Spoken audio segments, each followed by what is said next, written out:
Los abogados de derechos humanos son gente que vive del sufrimiento ajeno. ¿Serán cómplices de los violentos, de los asusadores, como nos suelen decir? ¿Disfrutan persiguiendo a los miembros de la fuerza de seguridad de todos los estados del mundo? En suma, son un grupo empecinado en destruir las democracias. Pues vamos a conversar con alguien que nos ayudará a conocer un poco más de eso.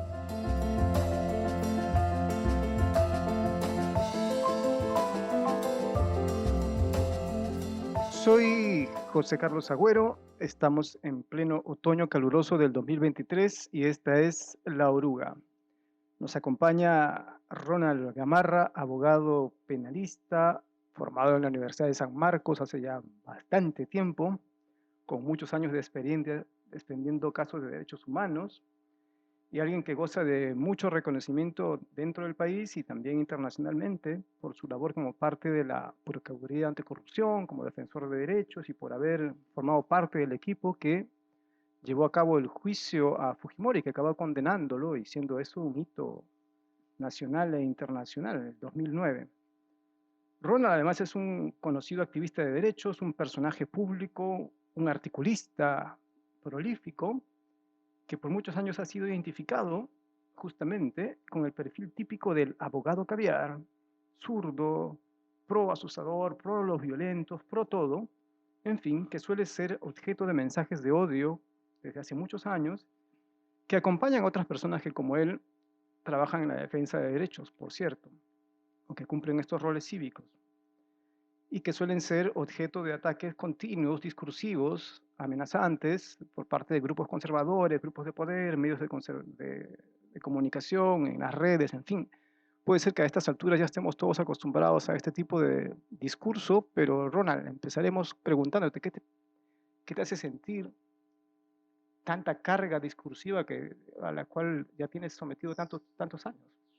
Bueno, en verdad, y no solo son palabras, a mí me resbala ya, ¿no? Tengo algo de tiempo en el movimiento, he escuchado esto desde hace varias décadas, ¿no? Bueno, y me blinda el hecho de saber que soy solo una persona que promueve y defiende derechos para todos y derechos de todos, punto. No ataco a nadie, en verdad.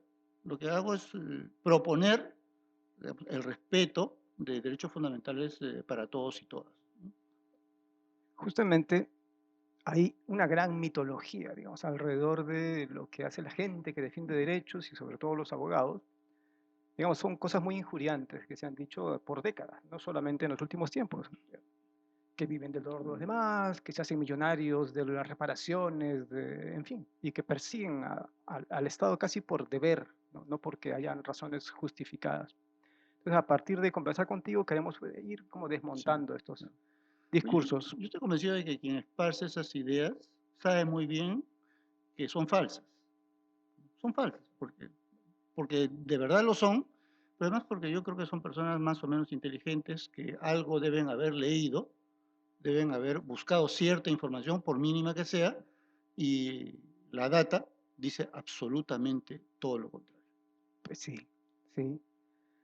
Cuéntanos, ¿cómo fue que empezaste? ¿Dónde Mm, estudiaste? ¿Por qué estudiaste Derecho? no, sí.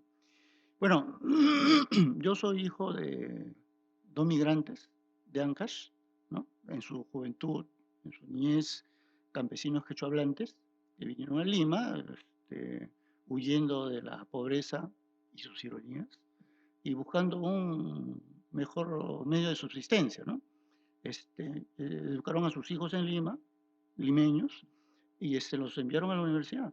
Y yo estudié Derecho porque crecí escuchando a mi padre y a mi madre respecto de las injusticias, de la discriminación existente en el campo, cuando ellos eran niños y vivían allá, es decir, de los años 30 o 40 del siglo pasado, ¿no? Entonces Fuiste a yo San Marcos. crecí escuchando todo eso y siempre tuve la idea de que yo quería, digamos, ayudar a que esas cosas no se perpetuaran, ¿no?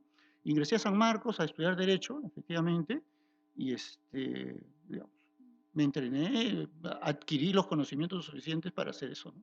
Ese ¿Qué fue, ese- tal la experiencia en San Marcos? bueno, demasiado politizados, ¿no es cierto? Abandonando los estudios claramente y muy absolutamente dogmáticos, ¿no? estaba tomada por la izquierda, los grupos radicales, y absolutamente dogmáticos, ¿no? O sea, se creían dueños de la verdad y asumían el marxismo como interpretación de la vida, del mundo, y por lo tanto dividían a la gente como ellos en los que saben y a los otros como los brutos, o los ignorantes, ¿Y eso el enemigo. dentro del alumnado o también de los profesores? También los profesores, por supuesto, ¿no? Yo he estudiado como asignaturas de en curso básico materialismo dialéctico y materialismo histórico. ¿Cómo te fue? Aprobé, por supuesto, y, durante muchos años de mi vida he utilizado digamos, el materialismo dialéctico, el materialismo histórico para interpretar la sociedad, por supuesto. Ya, ¿Ah? bien, bueno, era una formación de manual, como decía Carlos Iván, ¿no? Absolutamente, además era el libro rojo de Mao Zedong, algunas cosas de Harnecker, Althusser, Claro, etcétera, los manuales manuales, por de supuesto, marxismo y más la historia del elemental. PQS, es la original, ¿no es cierto? El escrito por Stalin, ¿no? O por los seguidores de Stalin. Sí, eso era la universidad en esa época, ¿no? Pero junto a ello yo reivindico el espíritu rebelde de quienes estudiaban allí, el afán de aprender de muchos de ellos, el cariño de los profesores, y rescato también la apuesta de muchísimos compañeros de esa época. Sea, no todo era ese reduccionismo, digamos, No, en ¿no? absoluto, Había claro. profesores que recuerdas que Sí, claro, influyeron en ti. además, todavía quedaban los grandes profesores de décadas atrás de derecho, ¿no? Y entonces hay varios de esos profesores que todavía logramos que, digamos, logré que me enseñaran, ¿no? Entonces, de ellos aprendí. Bases generales del derecho, y todo, que el derecho romano es la base de todo el derecho occidental y peruano, por supuesto, ¿no? No, no me sentía, digamos, no era ni un alumno brillante ni el último de la clase, ¿no? Pero sí me gustaba sentarme atrás con los forajidos. Ya, hace bochito. Sí, pero a la hora de la nota había una, había una diferencia. Tú sí estudiabas, digamos. Yo estudiaba. Está bien. Sí. Y te fuiste inclinando ya en la universidad por materias que tuvieran que ver, supongo que con lo penal, pero algo te iba vinculando ya con los asuntos de derechos humanos o cómo fue apareciendo eso en tu vida. Bueno, en principio yo tenía un profesor de Derecho Laboral, Samanés, y este profesor, digamos, me caía tan bien, me daba tanta seguridad para las cosas, y contaba tan bien su curso, que yo me decidí por el derecho laboral. Yo empecé a practicar en estudios jurídicos de abogados, ¿no? Estamos hablando de fines de los 70, inicios de los 80, eran abogados sindicalistas, obviamente, ¿no? Y defendían a sindicatos, federaciones, confederaciones, ¿no? Recuerdo mucho, por ejemplo, el doctor José Oñame Oña, era un abogado sindicalista perseguido en la época de Velasco y Morales Bermúdez, ¿no? Por su labor en defensa del sindicalismo independiente, digamos, ¿no? Y que con él yo practicaba en su estudio, y un piso más abajo estaba la gloriosa Federación Minera del Perú, ¿no? Y claro, el doctor era el abogado, entonces yo miraba y aprendía todo eso, ¿no? Entonces al principio yo quería ser laboralista. Mi Bueno, tesis en la universidad fue también sobre derecho laboral. bueno, tiene mucho O sea, sentido para la tengo época. tesis, ¿eh? Por cierto. Y sí de tesis. Sí, sí. Y Ya, la puedo mostrar. y la puedes Sí, mostrar, se la puedo mostrar. algo inusual ahora, la Sí, verdad. sí, ¿Sí, no? Parece sí. que es un misterio indagar dónde están las tesis. Así es. Se puede buscar en el archivo de San Marcos con Sí, facilidad por supuesto. Me imagino, bueno, me imagino. Pero si no, yo tengo una copia para el que desee. para demostrarlo. Claro. Bueno, en la época, para los que nos escuchan, en los años fines de los 70, venía de una fuerte oleada de reacción ciudadana en contra de los gobiernos militares, en este caso de la segunda etapa del gobierno militar de Morales Bermúdez. Ya habían pasado los grandes paros nacionales, donde habían sido protagonistas los grandes sindicatos, tanto mineros como metalúrgicos y en general los sindicatos obreros. El SUTEP también, habían habido marchas en todo el país, habían generado listas negras, en fin, había una efervescencia que también estaba muy influida por los partidos de izquierda, que luego en los 80 serían protagonistas. Entonces ahí tiene sentido, pues, ¿no? Que alguien joven se incline por participar de eso desde el derecho. Sí, claro, ¿no? O sea, pero son cosas, como te digo, que muchas veces junto al estudio, es decir, de aquellos que sí estudiamos, la participación en marchas, ¿no? Yo recuerdo haber participado en marchas del SUTEP en esos años 77, 78 tal vez, multitudinarias, ¿no? Mirabas para un lado, mirabas para el otro, lleno de gente, marchando contra el gobierno militar, ¿no? Buscando democracia, ¿no? Una- Esa fue la transición democrática de inicios de los 80. Hemos Así tenido es, luego ya cuántas, un par más de un par más. transiciones. Seguiremos teniendo Bueno, transiciones. y entonces, pero yo dejé lo laboral luego y estaba pateando latas, ¿no? Y un día en un medio de transporte público me encuentro con Miguel Reynoso. Habíamos estudiado juntos en la Facultad de Derecho. Miguel Reynoso ya era abogado, trabajaba en CONADE, lo que hoy día es COMISET, ¿no? Estuvo unos años y luego se fue. Cuéntanos qué era CONADE para los que no saben. Era la Comisión Nacional de Derechos Humanos, una organización de derechos humanos. Inicialmente se constituyó para ser, digamos, algo así como la Coordinadora Nacional de Derechos Humanos, ¿cierto? Un espacio de segundo grado, ¿no? Que aglutinara un conjunto de organizaciones de derechos humanos, pero no logró este cometido y en realidad la hizo de una ONG. Desde el plano civil, digamos, no católico, fue la primera organización de derechos humanos, ¿no? Para esa época existía ya la CEAS, la Comisión Episcopal de Acción Social, y existía también el CONEP, el Consejo Nacional Evangélico del Perú, ¿cierto? De la Iglesia Católica y la Iglesia Evangélica. CONICET, CONADE, fue la primera organización de derechos humanos, ¿no? Entonces yo ingresé a CONADE, llevado de la mano por Miguel Reynoso, quien estuvo un poco tiempo y luego se fue a la prefectura de Ayavirí o de Juli, me parece, y ahí sirvió como pastoral jurídica durante unos 10 años en defensa de campesinos, ¿no? Bueno, él me lleva y yo me encuentro allí en la Comiset con Carlos Landeo, un tipazo, ¿no? Habíamos estudiado juntos también en la universidad, y me encuentro con Emilio Bustamante, otro Emilio, tipazo, otro tipazo. ¿no?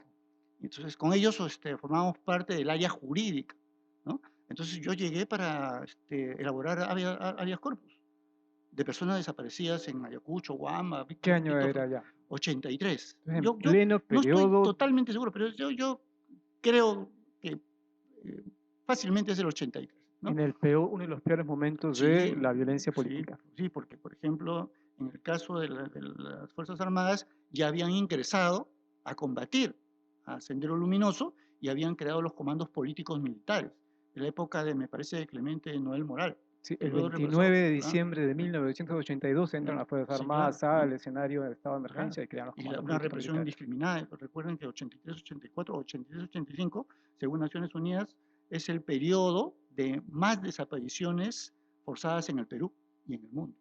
Y en el mundo, ¿no? Eso por parte de las Fuerzas Armadas. Por parte de las víctimas, se habían organizado, ya recuerden, ese año se fundó la ANFACEP, El ¿no es cierto? 83. El 83, y estaba Mama Angélica, pero también antes de ella, yo recuerdo nombres como el de Guadalupe Jayocunto, Claro. el de Leonor Zamora y algunos otros que estoy olvidando, ¿no? Y de los organismos de derechos humanos, ese año también se funda APRODE, por ejemplo, ¿no? Entonces, es un momento importante, digamos, tanto en el conflicto armado interno como el de los actores La que van a respuesta a la violencia la respuesta a la violencia, desde la sociedad efectivamente. civil. Sí. Entonces ahí entras, ¿y qué edad tenías? Yo llego, no recuerdo, a ver, Joven. tenía 24 años, 24 años, 24, creo que 24, sí. Y entonces yo llego ahí y claro, o sea, trabajábamos elaborando estos habeas corpus y viajábamos a la zona, ¿no?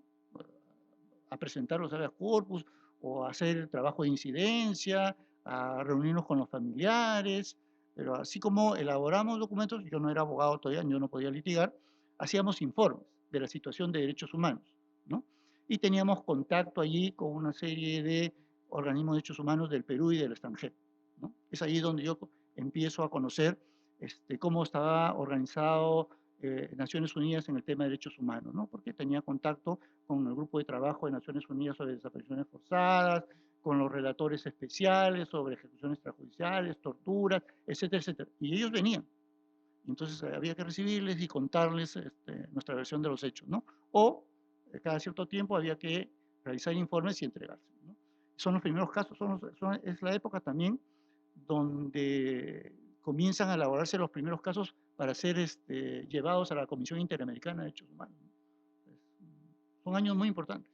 Cuentas tú que, por ejemplo, viajabas ya a la zona, a Ayacucho, Ayacucho. y detállanos un poco, cuéntanos cómo era eso, porque la gente no se imagina cómo era realizar esa labor Sí. de asistencia Bueno, legal. con absoluto temor, ¿no?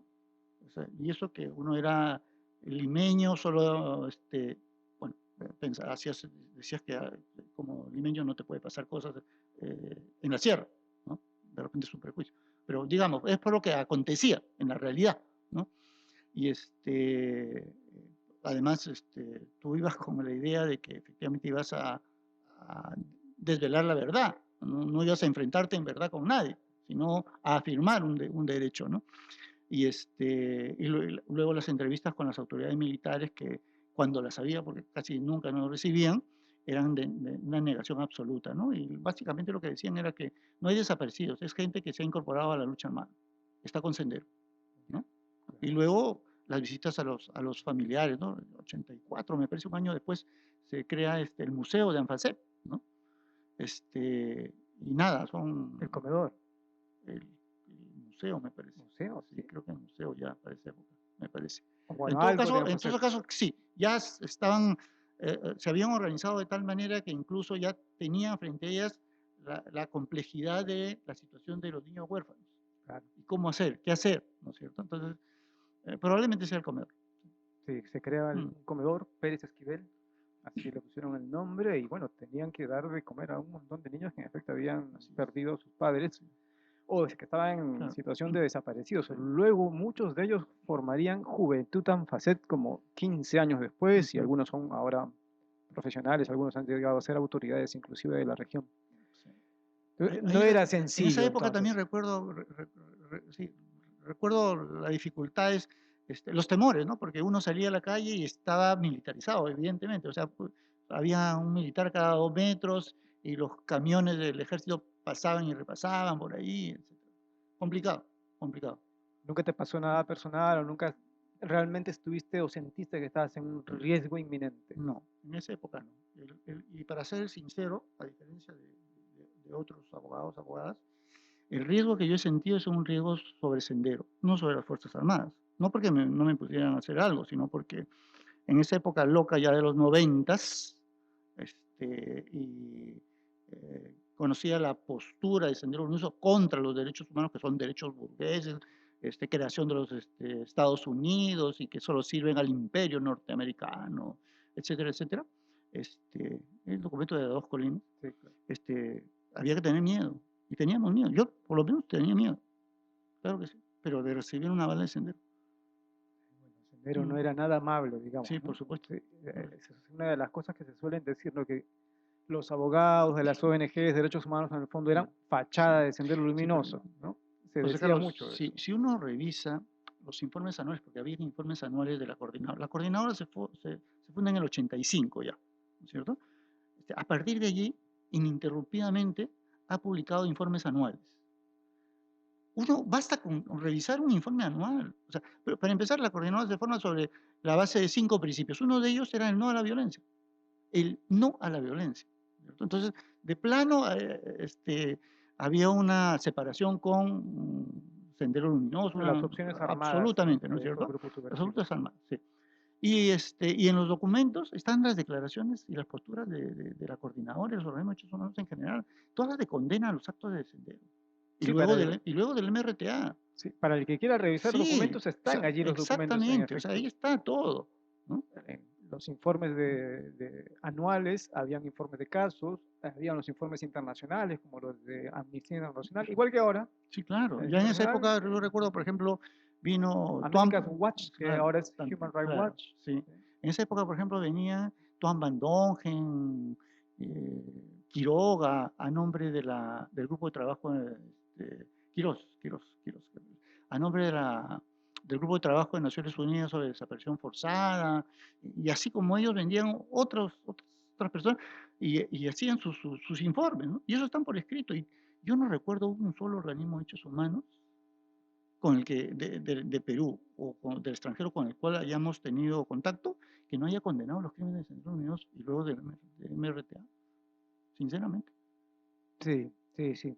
Igual es cierto, creo que por, ¿qué te diré? Por inercia, por doctrina, ¿no? O por tradición, los organismos del Cono Sur en general de América Latina estaban como, tenían más clara su respuesta respecto de la represión estatal, ¿no? Que era más difícil pensar en la acción de los grupos subversivos, Sí, digamos. O y sea, como que yo, ameritaba sí, una pensada, sí, sí, ¿no? sí. Y efectivamente, y la situación peruana era sui generis también, ¿no? Porque algunos abogados o simplemente activistas de derechos humanos de otros países no entendían la postura nuestra de estar en contra de todo tipo de violencia, ¿no? Pues claro, nuestras realidades eran distintas, probablemente las opciones también eran distintas, ¿no? Pero del saque, de plano, desde el primer momento, los organismos de derechos humanos agrupados en la coordinadora dijeron no a la violencia, y no a la violencia de sendero en particular.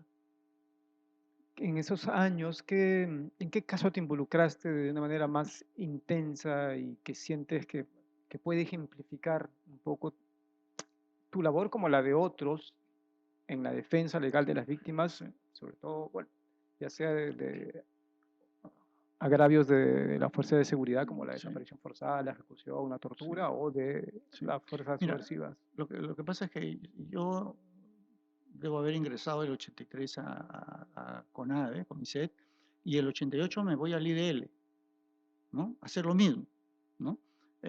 Pero, digamos, la plataforma del IDL era mucho más grande, incluso, ¿cierto?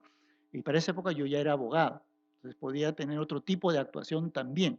Ya no Ya podías solo litigar. yo podía litigar, litigábamos, ¿no es cierto? Y la situación también varió tremendamente con Fujimori en el 92, ¿no? Entonces, en ese escenario, evidentemente, yo lo que te diría de manera general es el litigio, o sea acompañando a un abogado o el litigio ya siendo abogado en defensa de campesinos acusados injustamente de terrorismo o traición a la patria, ¿no? Porque eso compatibilizaba muchísimo con la idea que yo tenía del abogado, ¿no? Lo que contaste al inicio, Exactamente, claro, exactamente. defender a la gente de situaciones de opresión, Así es, discriminación, así es, racismo. sí. Y yo creo recordar como ese momento, digamos, empataba con esa idea que yo tenía, ¿no es cierto?, en la que yo me había reflejado desde niño, ¿no es cierto? Nosotros, recuerdo con mucho cariño, en verdad, la labor de defensa en favor de campesinos quechohablantes de la zona de Oreja de Perro. Nosotros teníamos un belga amigo, Mark Williams, de Proande, ¿no?, que tenía trabajo en la zona, pero que no podía seguir en él, o se le dificultaba, porque no solo algunos, sino prácticamente toda la comunidad, los hombres y mujeres de la comunidad, estaban requisitoriados por haber colaborado con Sendero. Es decir, en esa zona en algún momento una columna de Sendero habría pasado y les habría pedido alimentos o se habrían quedado a la fuerza a dormir en el lugar, ¿no es cierto? Y los jueces y los fiscales denunciaban y los jueces abrían procesos penales. Y habían comunidades enteras requisitoriadas. Y yo recuerdo que logramos primero que se hicieran juicios en el penal de Quencoro, en el Cusco, contra miembros de esas comunidades, y luego que la justicia hiciera juicios ya no en los penales o en los tribunales de justicia que todos conocemos, sino en colegios y en municipalidades, en Talavera de la Reina, en Pacucha, ¿no? En esos lugares de la ¿Y Sierra del por qué? Perú, ¿Por qué en colegios? porque, a ver, junto con ProAnde, esta ONG de Mark Williams, y la Defensoría del Pueblo, ¿no? Nos habíamos comprometido a que los comuneros requisitoriados pudieran bajar, pudieran llegar a ese lugar, ¿no?, que no era su lugar, ¿no? Entonces, llegaban al lugar y eran 40, 60, 80, 100 personas, ¿no? Y el juicio no duraba un día, duraba varios días. Entonces había que asegurar que esas personas permanecieran varios días en un lugar, ¿no? Entonces, en un hotel no podían estar. Y además, apenas llegaban, los rodeaban los policías para asegurar que se quedaran hasta el fin de los juicios, Claro, ¿no? quizá para que la gente entienda lo complicada de la situación, la gente que está requisitoriada, y en ese tiempo era uno de los problemas de derechos humanos más importantes en los años 90, al inicio de los 90, cuando tienes una requisitoria, el riesgo es que te detengan Así es, y te procesen, así es. y no por cualquier delito en este caso, sino por traición a la patria o Así es, terrorismo. sí. Y Entonces mira, toda esa gente estaba así es. Mira, entregándose, digamos. claro, ahí mira esta discriminación también, porque yo por supuesto no pretendo que otras personas igualmente debieron ser procesadas o condenadas en absoluto. Pero mira, los empresarios entregaron dinamita, dinero, etcétera, a Sendero Luminoso y al MRTA. Forzados, Coaccionados, obligados, claro. ¿no es cierto? A la mala, Sí. ¿no es cierto? Y eso no es delito, ¿no? Lo mismo debió pasar con los campesinos. Si ellos entregaron alimentos o permitieron que columna de sendero estuvieran en esa zona, básicamente es porque se sintieron presionados, ¿no?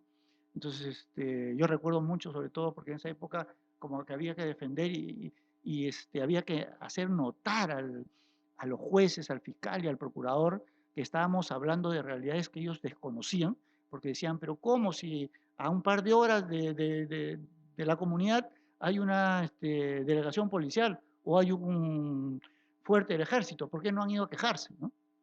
Entonces yo recuerdo que, por ejemplo, en el IDL lo que fuimos al Instituto Geográfico Militar y compramos unas láminas inmensas y pusimos, las juntamos todas, ¿no? Con coordenadas, todo, las juntamos todas y las pusimos en una pared grande y le explicamos al tribunal que por qué, efectivamente, cuando se habla de que está, mira qué cerquita está, no es cerquita, pues, porque yo agarré un papel, lo hice bolita, luego la abrí y dije una frase que no es mía.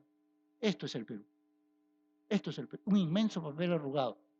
O sea, no es que cuando tú ves en un mapa crees que una zona está cerquita a la otra, no es así. Hay Hay valles montañas hondonadas, quebradas, de todo, de hondonadas, todo, claro. de todo, ¿no? Entonces, cosas como esa. Pero ya después, en los años 90, con Fujimori y su legislación de emergencia, recuerdo mucho los juicios ante tribunales militares. ¿Qué pasó con Los absolvieron los absolvieron? a todos.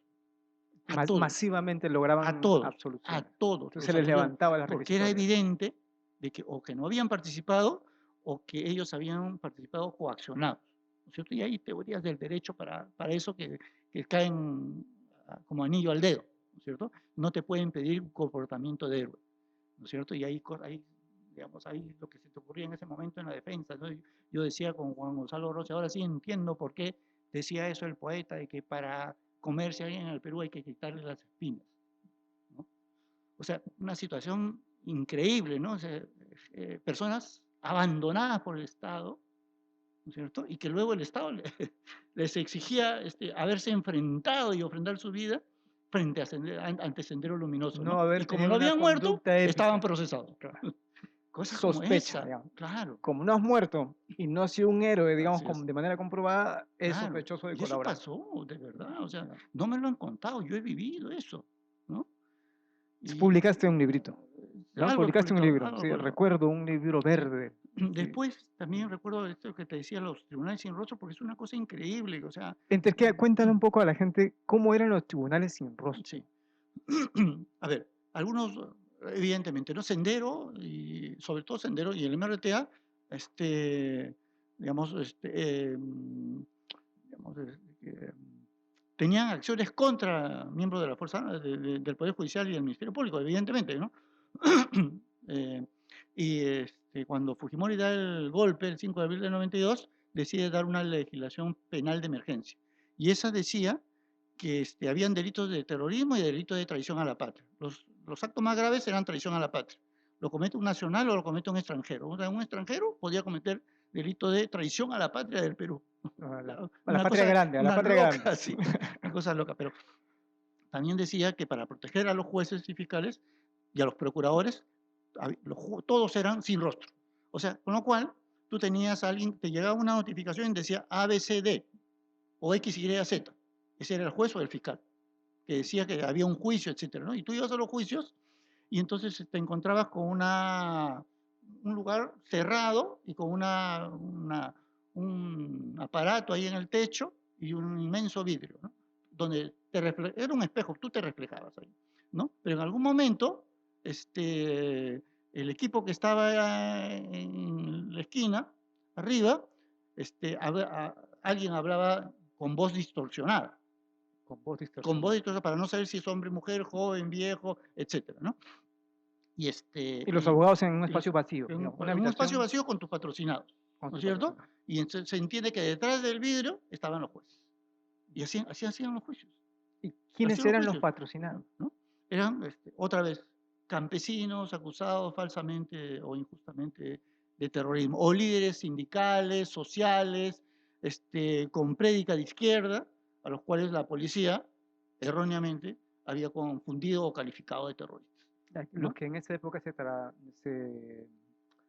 trataba como el problema de los inocentes presos. Así es, los inocentes presos, ¿no Pues, es cierto? había una labor de defensa de ellos para bueno, conseguir que salgan en Sí, libertad y se levanten esos así es. cargos injustos, Sí. digamos. Y otra forma en que funcionaban los tribunales sin rostro, por ejemplo, me sucedió a mí, defendía un campesino ancashino condenado a 25 años.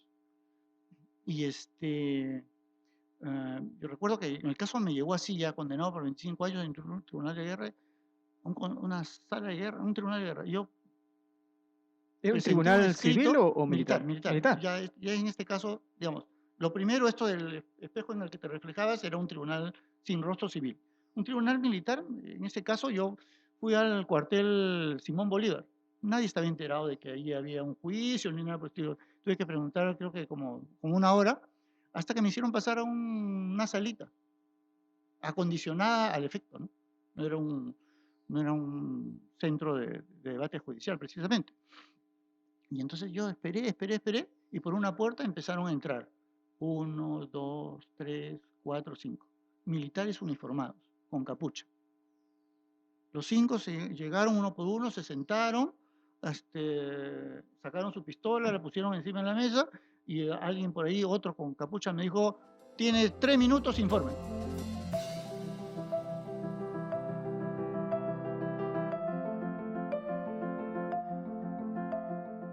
Hice mi informe, terminé a los 3 minutos y nadie me tocó la campanita como se estila para decir, terminó la audiencia, la causa queda al voto, váyanse, vayan.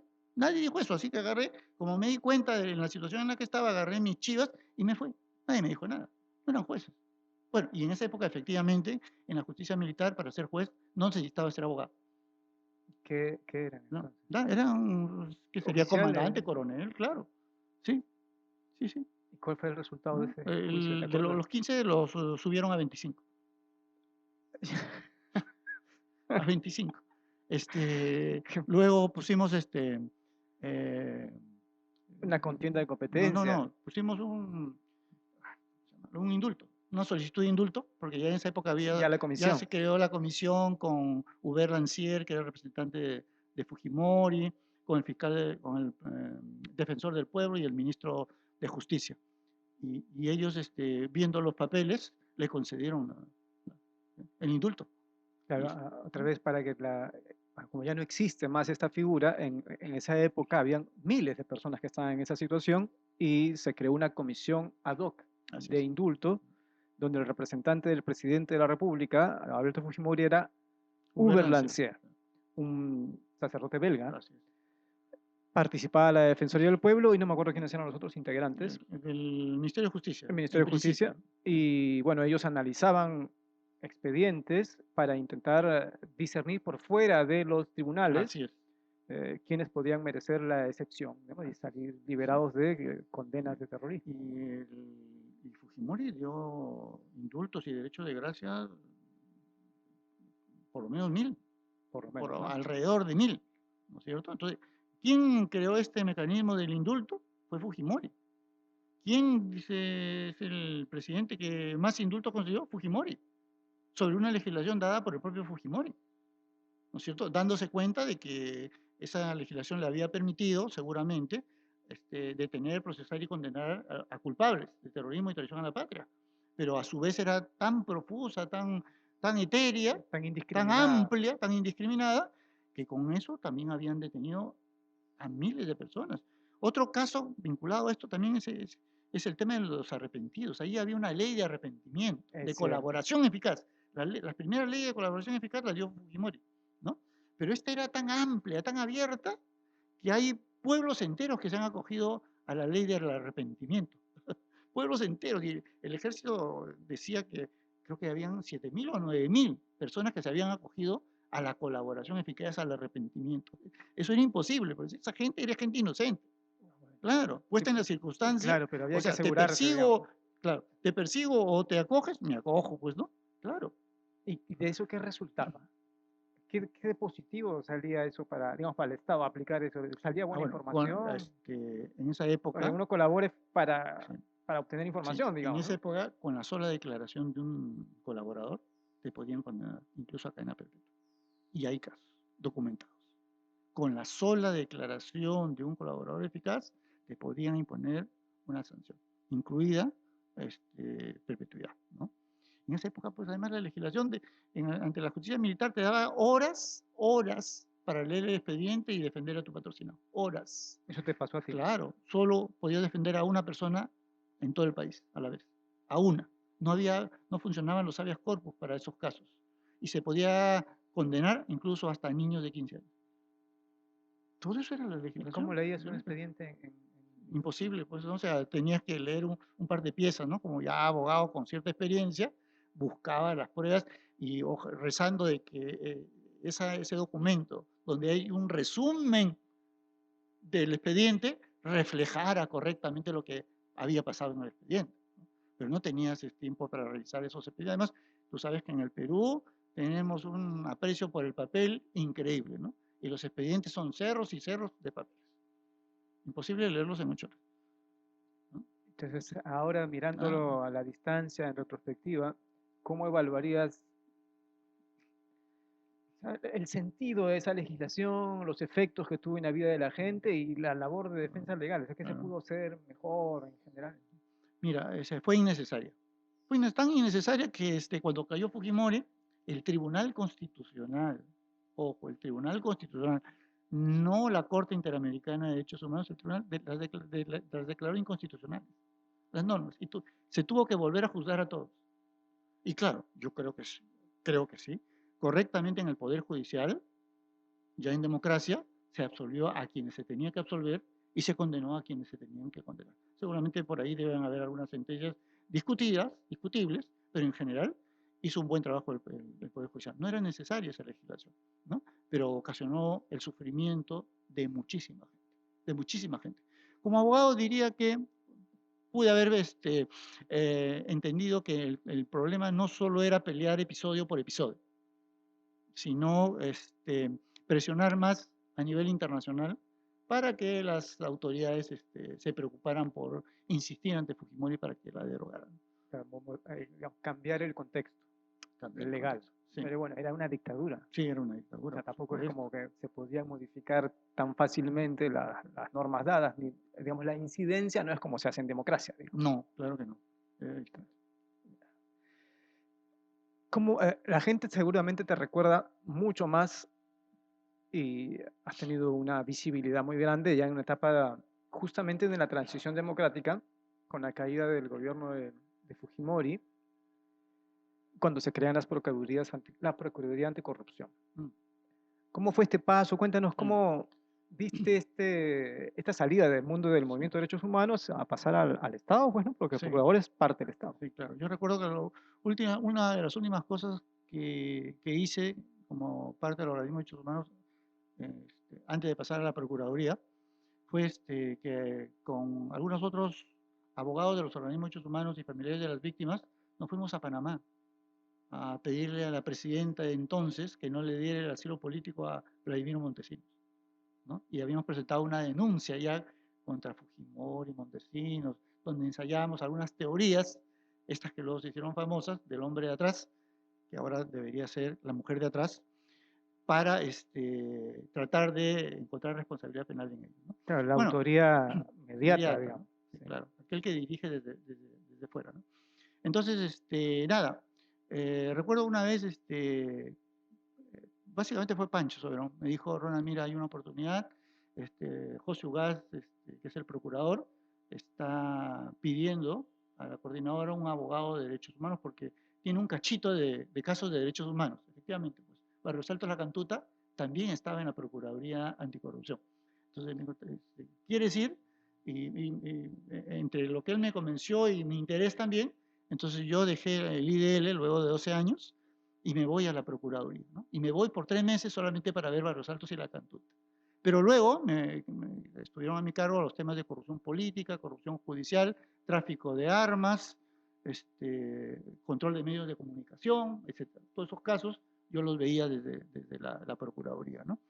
Y claro, se hizo bastante, creo yo, no exento de errores y de limitaciones, por supuesto, pero se hizo bastante y se marcó, creo que, el sentido de lo que se podía y había que hacer desde el Estado para investigar, juzgar y sancionar los casos de violaciones a los derechos humanos, ¿no? En esa época la labor de la Procuraduría era muy, muy gravitante porque el Poder Judicial y el Ministerio Público estaban muy disminuidos. Sus máximos representantes formaban parte de la organización criminal de Fujimori. Ellos mismos estaban siendo objeto de algún tipo de investigación. Así que la dirigencia en los primeros años corrió por parte de la Procuraduría, ¿no? Claro, eso es lo que quizá quienes nos escuchan ahora no recuerdan o no vivieron, ¿no? ¿Por qué la Procuraduría tenía un rol tan Claro, así protagónico? es. Era porque tenía que suplir en parte lo que hoy día harían los fiscales, digamos, ¿no? Así es, así es. Oye, Sí, y hablando de fiscal, yo creo que tenemos que hablar de Ana Cecilia Magallanes, ¿no? Una claro. tremenda fiscal y de Antonia Sequicurá, ¿no? Porque en el año 95, en plena dictadura, se atrevieron a iniciar, a poner una denuncia y abrir proceso penal contra los miembros del Grupo Colina y el jefe del Servicio de Inteligencia Nacional en el 95. Y por eso se dieron las leyes de amnistía. Y entonces la fiscal Ana Cecilia Magallanes opinó, que no se podía aplicar esa ley a un caso de derechos humanos, invocando la Convención Americana de Derechos Humanos. Y la jueza Antonia Sakiguray fue de ese parecer. Y por eso es que Fujimori da una segunda ley de amnistía diciendo que la ley de amnistía no podía ser interpretada por los jueces. Claro, sí, sí, Claro. sí, lo Entonces, recuerdo, sí, mira. claro, mira todo eso, ¿no? Y en ese año 95, junto con otros abogados, yo litigué también el caso Barrios Alto de La Cantuta. Y, y el caso se cayó porque la sala del que luego fue abogado de Fujimori, presidía no recuerdo el apellido ahorita, pero presidía la sala, decidió aplicar la ley de amnistía. Y ahí se cerró. Ahí se cerró Momentáneamente, momentáneamente, porque eso momentáneamente. volvería a tener una Así es. importancia gravitante en la vida jurídica y moral del Sí, país unos años sí, después sí. y además iría a la Comisión Interamericana, Sí, ¿no? sí, claro. Bueno, y volviendo al tema de la Procuraduría, entonces, yo te diría que, bueno, ahí tuvimos también un tema vinculado con derechos humanos, que es que había una ley de colaboración eficaz, esta sí, mejor trabajada, más justa, que permitía, digamos, derechos a los que quisieran, a los investigados o condenados o procesados que quisieran acogerse al derecho penal premial, pero que, con suficientes filtros para evitar que inocentes pudieran ser también investigados y encarcelados, ¿no? Yo recuerdo que esa norma no permitía que se aplicara la colaboración a violadores de derechos humanos. Y nosotros la propusimos. Y hablamos con los familiares, la reunión fue tensa, pero creo que luego los familiares entendieron cuál era el sentido, ¿no? Y efectivamente, porque para esas épocas ya existían informes de Naciones Unidas en el sentido de que cabían también las colaboraciones eficaces tratándose de violaciones a los derechos humanos, pero siempre y cuando, por supuesto, no persiguieran impunidad, sino conocer la verdad, ¿Y ¿no? qué ¿No? obtenía el colaborador? Reducción de pena. Reducción de Ahora, pena. por lo menos unos 4 miembros del Grupo Colina se acogieron a la colaboración eficaz, cumplieron su pena y están en la calle.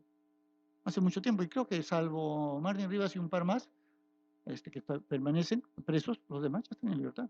Y, Si li- cumplieron su pena, es lo que corresponde. y fue importante Sí, fue importante la porque, información sí, brindada. sí, sí fue importante. Dieron información que al final incluso fue, digamos, evaluada, merituada por el tribunal que condenó a Fujimori. En esta etapa de la Procuraduría tuviste que, digamos, incorporar otras cualidades a tu chamba. Había que salir a explicar cosas a los medios de Mm, comunicación. sí, ¿Cómo viviste sí, esto? Porque ya es sí. otro trabajo, Sí, digamos, no por es típico del supuesto, y además, abogado. claro, y además cosa muy distinta a lo que te enseñan en las universidades, ¿no? En las universidades te dicen que los procesos se ganan litigando, mostrando el artículo del código y hablándole directamente al juez, ¿no? Yo aprendí en esos años que pese a que los profesores de derecho dicen que eso no se puede hacer, hay que hacer juicios paralelos, porque de alguna manera equilibras, ¿no es cierto?, la situación ante el inmenso poder que suelen tener los violadores a los derechos humanos y los corruptos, ¿no?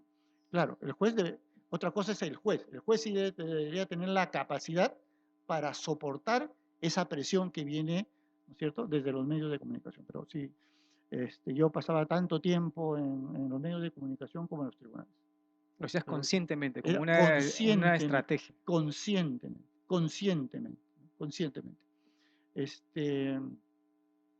¿Qué no haría hoy? Y es algo que yo criticaría a los procuradores, es entender que no todo se puede apelar, ¿no? Estoy hablando típicamente como ex procurador, que no todo se puede apelar. Hay decisiones judiciales que obedecen a la razón, ¿no? Y que si es que hay una libertad o una solución, también es porque efectivamente esa persona merece la libertad o merece la absolución, ¿no? Y en cuanto a los fiscales, soy uno de los convencidos de que no se sostienen políticas públicas para combatir la corrupción en general y tampoco, digamos, soy de aquellos que hablan de la necesidad de constituir en el Poder Judicial y en el Ministerio Público en particular una unidad de análisis estratégico y de investigación estratégica. Tú no puedes investigar 100 casos. No puedes investigar 100 casos a la vez. No puedes esperar que el caso esté redondito, uno solo, redondito, completito, para ir a juicio. No. ¿No? Entonces, las políticas públicas no se sostienen, hay muchos cambios de los fiscales y los corruptos que hoy día no tienen poder, mañana sí lo van a recuperar. Igual con los violadores a los derechos humanos. Entonces, tú tienes una ventanita, un tiempo pequeño que tienes que aprovechar estratégicamente. Ahora, si la ola continúa o hay más tiempo, habrá que ocuparse también de los otros casos. Y yo ¿Es lo que no se llama litigio proclamo la estratégico impunidad. también? Sí, yo no proclamo la impunidad. Pero creo que las cosas tienen que hacerse bien correctamente. No sé, si vas a empezar por un caso, tú tendrías que escoger el caso, digamos, donde los acusados son los más representativos, los líderes de la organización, ¿no? Que tengan los tipos penales más graves y también más representativos de, lo que, de las maldades y los delitos ruines que se perpetraron, ¿no es cierto? Y también que refleje, digamos, un poco el lugar donde se cometieron estos delitos, ¿no? Entonces, tú vas poniéndole una serie de condiciones y vas dándole forma a uno o varios pocos casos con los que debes empezar y debes, eh, digamos, llevar a juicio y esperar que hayan sentencias que sienten el ejemplo, Claro. ¿no es cierto? Y que permitan a otros jueces y fiscales que vendrán continuar con la brega, ¿no? Eso es, cosa que no se hace. Sí, en vez de Cosa llevar que no se hace. a montón, digamos, masivamente los casos, escoger aquellos que abren posibilidades para los siguientes. Así es. Claro, ya. Es litigio estratégico, dicen ahora, ¿no? Sí. ¿Y en qué momento, ya lo has estado contando, cómo tu vinculación con el caso de este caso, quizá uno de los más importantes que el sistema judicial peruano ha tenido que enfrentar por la magnitud del acusado, ¿no? El caso, el enjuiciamiento a un expresidente en una corte nacional, el caso Fujimori, por los delitos de Barrios Altos y La Cantuta y otros, te vinculas a él ya desde años antes. Y luego se vuelve algo central, digamos, en tu labor, por lo menos hasta fines de los años 2000, 2010, ¿no? Hasta 2009, que es la sentencia, pero ya tú estás litigando varios años allí. ¿Cómo fue? ¿Qué significó para ti? ¿Cómo entraste? ¿Qué momentos sientes que fueron importantes y qué significó? Pero en esa época yo estaba dictaba un cursito en la Facultad de Derecho de San Marcos. Ya no estabas en Ya la no estaba Procuraduría. yo salí de la Procuraduría a fines del 2004. Y los otros años estaba entrepateando latas, dictando clases en la universidad, un cursito. En San Marcos. En San Marcos, y llevando algunos pocos casos, ¿no? Y resistiéndome a integrarme a algún bufé de abogados estos de renombre, ¿no? Siempre querían a alguien para digamos, tener una sección de asuntos sociales, digamos, ¿no? En fin, nada. Y nada, un día me llamaron del IDL para que yo pudiera elaborar documentos que le pudieran servir a los abogados que iban a juicio, ¿no? Entonces empecé redactando documentos, luego ya, digamos, llegamos a un acuerdo que yo también podía ser y debía ser abogado, y además porque en algunos de los documentos aparecía mi nombre, y llamaron de la sala para preguntar si yo era o no era abogado del caso. Entonces creo que 2 o 3 días antes se presentó el escrito, apersonándome Apersonándote. también como abogado, ¿no? Que ya en la práctica lo era, ¿no? Y nada, se dio el juicio que todos conocemos, ¿no? Un juicio modélico, creo yo, y que en verdad estoy convencido, ¿no? Que no se buscaba venganza en absoluto, ¿no? Sino que establecer responsabilidades y las había, ¿no? Y que este juicio representara un modo de hacer justicia frente a casos graves, y en todo caso no tan graves, si fuera el caso, y demostrarle que toda persona que comete un delito, demostrar que toda persona que comete un delito debe ser investigada, juzgada y sancionada, y que las víctimas también tenían derechos y que estos debían ser reconocidos en los juicios, ¿no? Entonces, digamos, un juicio como el de Fujimori te permite conclusiones como que sí se puede juzgar a violadores de derechos humanos en tribunales locales, porque para esa época ya se había creado la Corte Penal Internacional, entonces había un interés de llevar los casos fuera de los tribunales locales. Y también estaba ese principio de jurisdicción universal por el que cualquier país podía juzgar los casos, ¿no? Entonces, ante las posibilidades reales que se podían optar, digamos, también esta tercera, de que, digamos, podíamos valernos de viejos institutos jurídicos, como el de la extradición, para lograr que esa persona pudiera regresar al país y enfrentar la justicia, y que un tribunal local, integrado por jueces honestos, probos, pudiera llevar adelante ese juicio, ¿no? Con respeto de los derechos de los acusados, reconociéndole las garantías a las víctimas o sus familiares, permitiendo la participación de la ciudadanía a través de informes de derecho y siendo un juicio absolutamente público para que la gente pudiera mirar, ¿no?, cómo es un caso específico de justicia. Y bueno, todo este otro tema ya más vinculado a los abogados, ¿no? Estas teorías que se pueden aplicar para no dejar en la impunidad graves violaciones a los derechos humanos. Otra vez, esta teoría de el aparato de poder organizados, ¿no es cierto?, por autoría mediata, ¿no? Ese tipo de cosas, ¿no? Hay una cosa que siempre se dice, se acaba de decir hace una semana, creo. Bueno, alguien desde la bancada, de una bancada en el Congreso mencionaba que, bueno, que Fujimori ha sido juzgado de manera injusta o condenado de manera injusta, que se trató de un acto político de venganza, que nunca se le demostró nada, ninguna vinculación directa con un delito y menos con corrupción, digamos que es una venganza política. Sí. Pero mira, no te va a dar la pregunta. O sea, está probado, basta leer la sentencia y ahí está, o escuchar algunas secciones de la audiencia, ¿no? Pero mira, me has hecho recordar más bien sobre pruebas, ¿no? Nosotros teníamos una colaboradora eficaz, ¿no?, que nos traía los documentos. O sea, yo recuerdo haber tenido en mi mano, digamos, los documentos de los congresistas que fueron comprados por Fujimori y Montesinos, ¿no es cierto? Y que vendieron pues su Con, curul, ¿no es con cierto? el monto del Sí, dinero al todo, lado. todo. Yo tenía los documentos, los originales, los que firmaron estos tipejos y que estaban en la alta dirección del Servicio de Inteligencia Nacional. Bueno, los colaboradores nos entregaron esos documentos. Yo recuerdo haber ido ese día pleno de felicidad, ¿no?, a la fiscalía a entregar los documentos, ¿no es cierto? Y ganador, entregando documentos que yo sabía valiosísimos y frente a los cuales no había vuelta atrás, ¿no? Así como eso, ¿no? Claro, claro, o Importantísimo. sea, otra vez, ¿no? Lo que pasa es que es bien difícil luchar contra el relativismo, ¿no? O sea, desde una posición irresponsable del presente, digamos, cualquiera dice simplemente, ¿sabes qué? Yo no creo lo que estás diciendo. O Así eso es. lo que dices no existe, yo tengo otra Mm. opinión, digamos.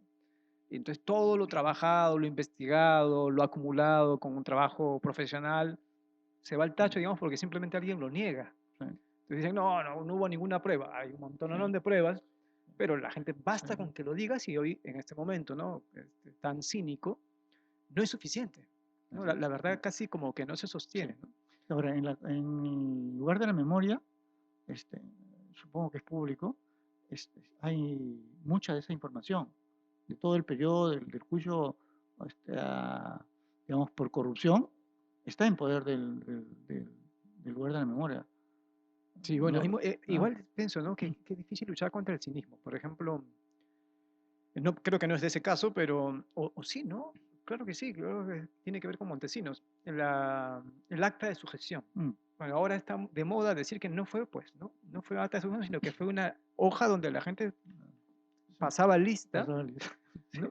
Como en cualquier otra reunión, digamos. sí, nada, a ver, un sojuzgamiento o una inflexión O sea, total, plena a Montesinos y a Fujimori por parte de los militares. Absoluta, absoluta, absoluta, ¿no? Absoluta, ¿no? Y luego encontrar, pues, y condenar a los militares, digamos, a los generales de las Fuerzas Armadas por enriquecimiento ilícito, ¿no? O sea, y por las trapacerías que hicieron, ¿no? Dios mío, mientras peleábamos en conflicto con el Ecuador, habían generales que se robaban la plata, ¿no? Se robaban la plata, así, ¿no? O sea, ya no estamos hablando solo del 10% por la compra innecesaria de helicópteros o aviones o de repuestos, ¿no? Sino que se tiraban la plata, por supuesto, ¿no? Uf. Todo esto está documentado, absolutamente documentado. me Ahora, parece. otro tema que a Dale, mí, dale. mira, en los temas de derechos humanos también, por ejemplo, ¿no? Ahora se juzgan, claro, casos de ejecuciones extrajudiciales, tortura, desaparición forzada de personas, etcétera, etcétera, ¿no? Y se juzga a algunos miembros de las Fuerzas Armadas y de la Policía Nacional, ¿no? Pero se avanza poco, digo, sí, ahí por supuesto hay sentencias en un número apreciable, pero yo digo, ¿no? Se avanza poco, ¿por qué? Y se tiene que archivar, aun cuando sea provisionalmente, porque las Fuerzas Armadas hasta ahora no entregan la información. No entregan la Bueno, información, es que simplemente. dicen que no existe, pues. Dice que no existe. Mira, yo Ujú. te cuento algo último. Esto no lo sabe nadie, creo. Por la ley de transparencia yo he pedido acceso a información de las actas del Consejo Supremo de Justicia Militar, porque ellos juzgaron a civiles por terrorismo agravado y por traición a la patria, ¿no? No hay, ha desaparecido, no la encuentran, ¿no? Entonces dije, qué raro, ¿no? ¿Cómo habrá sido? Entonces he pedido también las actas de la sala plena del Poder Judicial, 82.000. Tampoco están, han desaparecido. O sea, el Poder Judicial y el Fuero Penal, policial, militar policial, no tienen documentación histórica propia de ellos y nadie se ha molestado en hacer una investigación interna, administrativa, siquiera, por esas pérdidas. O sea, cosa Ahora, ¿tú absolutamente loca. crees que Los, realmente no están esos no, documentos? no, por Sí supuesto. Yo existen esos creo que sí documentos. existen esos Ha habido documentos, por ocasiones supuesto. en que hemos visto documentos que han sido negados, ¿no? Así es. Y Tú, además yo los y otros. funcionarios públicos son tan burócratas que todo clasifican y todo guardan, ¿no? Es como cuando la fiscal superior fue al Servicio de Inteligencia Nacional y encontró toda la información respecto del Grupo Colina, ¿no? Claro, supongo que ya se sabe, había un colaborador eficaz, militar, entregó la información precisa de dónde estaba la documentación administrativa del Grupo Colina, ¿no? Administrativa, Es ¿no que es esa cierto? es una ¿No? vieja forma de construir historia. De hecho, los historiadores saben Mm, desde hace ya bastante tiempo que para poder reconstruir un proceso hay que fijarse más en la burocracia, así es, que así es. hay muchísima Ah, información. De hecho, hay cosas bien importantes que se han encontrado para casos de derechos humanos, digamos, revisando el pedido, por ejemplo, de pensión, ujú, sí, claro, ¿no? De pase a retiro, así es. en fin, de eso, ¿no? De seguro, de acusados, que, bueno, miembros de la fuerza de seguridad que hacen estos pedidos ante sus instituciones y que adjuntan documentación, Sí, ¿no? claro, Demostrando, por ejemplo, su ubicación, su lugar, su trabajo, bueno, como parte de la fuerza de seguridad, información que la institución ha dicho que no existe. así es. Pero ellos la adjuntan porque Mm, les conviene tener un file bueno para poder, bueno, pedir su mm, derecho, sí, digamos. claro. Entonces, no hay información suficiente que permita, digamos, mayores juicios y mayores condenas, ¿no? Y lo otro es que a diferencia de lo que ha sucedido en otros países cercanos, aquí no hemos juzgado a ningún empresario, colaborador de Fujimori y que ha tenido, digamos, una participación también en violaciones de derechos humanos. Ningún juez, ningún fiscal, ¿no es cierto? Que en el mejor de los casos para ellos no cumplieron con su función, ¿no? No, creo que no, no recuerdo, creo que hay solo un caso de Yangali, me parece, donde el habeas corpus fue declarado fundado. Solo en ese caso. En todos los otros casos, infundado, infundado, improcedente, infundado, improcedente. Los jueces llegaban a la puerta del cuartel, no los dejaban entrar, se volvían y archivaban los casos. Hablas Claro, de cuando ya había no, una desaparición, claro, ¿no? En sí, los en años los años 80 y 90. 80, 90, ¿no? El juez Escobar, el fiscal Sí, Escobar, hizo sí, alguna chamba sí, sí, interesante sí, también, ¿ah? por supuesto, Sí, por o sea, supuesto. hubieron algunos Hay, por fiscales, supuesto que sí, claro, poquitos, sí. poquitos, En la verdad. Ayacucho, en Lima y en otros lugares, ¿no es Sí. cierto? Pero también hay magistrados que siguen en el Poder Judicial y en el Ministerio Público que han integrado tribunales sin rostro.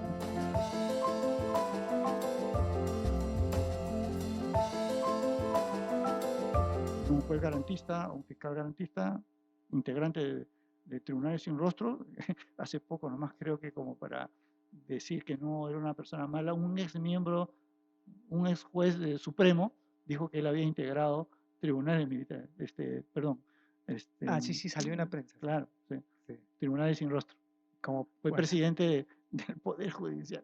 Sí, para salvarse de las críticas, dijo que él había sido integrante de un tribunal sin rostro. claro, Yo como conozco a otros más me que imagino todavía que se siguen, podrían, que ¿no? siguen, que siguen. Y Oye, siguen. y como todo se distorsiona, por ejemplo, el tema del juzgamiento a civiles por casos vinculados a supuesto o real terrorismo y traición a la patria, también se tiraron la plata en la justicia militar. Se tiraron la plata destinada para pagar un bono a jueces, fiscales, personal administrativo, etc. También se lo robaron. O sea, fue una También se lo total robaron. cuchipanda, ¿no? Sí, Totalmente. sí. Quizá para que los que nos escuchen del comentario que hiciste hace un momento, se ubiquen y sientan como la magnitud. Recuerdo un informe de la Defensoría del Pueblo antes del informe de la Comisión de la Verdad, creo que es del 2000, donde ellos recopilan toda la información de las fiscalías que tenían una parte que era de Defensoría del Pueblo. Sí. Y toda esta información se centraliza, la sistematizan y luego sacan un informe estadístico donde se demuestra, fuera de toda duda, digamos, que a diferencia de lo que se pensaba, que la gente en los años de la violencia no hacía nada luego de que, por ejemplo, su familiar era desaparecido o era detenido, la gente sí hizo cosas. Sí. Tenían por lo menos entre 8.000, me parece 8.000 o 9.000 casos, expedientes files, digamos, que demostraban que habían ido a las fiscalías.